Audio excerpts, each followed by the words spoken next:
भीषण दुष्काळाची दहाकता सहन करत असलेल्या बीड जिल्ह्यामध्ये 2 दिवसापासून जे तुरळक पावसाने हजेरी लावलेली आहे त्यामुळे इथला बळीराजा जो आहे तो सुखावलेला आहे आणि पाहू शकतो की अशा पद्धतीनं आता पेरणीच्या कामाला वेग आलेला आहे। खरीप हंगाम म्हणल्यानंतर खऱ्या अर्थानं शेतकऱ्याचा अर्थसंकल्प जे आहे ते या हंगामावरच अवलंबून असतं आणि त्यासाठीच पहिल्याच पावसात बीडच्या शेतकऱ्यांनी आता पेरणी जी आहे ते सुरू केलेली आहे। सर्वात जास्त पांढरं सोनं ज्याला म्हणतो तो कापूस आहे आणि त्या कापसाची जी पेरणी आहे ती सध्या आता होताना पाहायला मिळते। 2 दिवसापासून बीडमध्ये उकाडा होता आणि त्यानंतर रात्री आणि काल पावसाने हजेरी लावली आणि आता शेतकऱ्याची जी लगबग आहे ते सुरू झालेली आहे। माझ्यासोबत महिला शेतकरी आहेत। कशाची पेरणी करत आहे? कापूस। 2-4 दिवसापासून पाऊस पडत आहे, तर आजपासून आम्ही कापूस लागवड चालू केलेली आहे।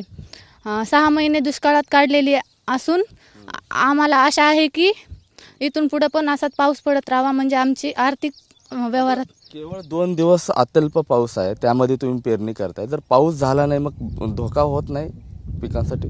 नाही झाल्यावर तर होणारच ना, पण आशा आहे की पाऊस पडेलच। नक्कीच आशा आहे, शेतकऱ्याची अपेक्षा आहे, पाऊस पडावा अशी त्यांची इच्छा आहे। आता 2 दिवस आहे, 2 दिवसामध्ये बीडमध्ये जे आहे अशा पद्धतीनं लागवड जी आहे पेरणी जी आहे ते सुरू करण्यात आलेली आहे। जर वरुण राजानं अशीच जर साथ दिली तर हा जो खरीप हंगाम आहे तो दुष्काळात जाणार नाही अशीच अपेक्षा इच्छा जी आहे इथल्या शेतकऱ्यांनी व्यक्त केली आहे। कॅमेरा पर्सन हर्षल निकमसह मी महेंद्र कुमार मुधोळकर, TV9 मराठी, खरा ताडगाव, बीड।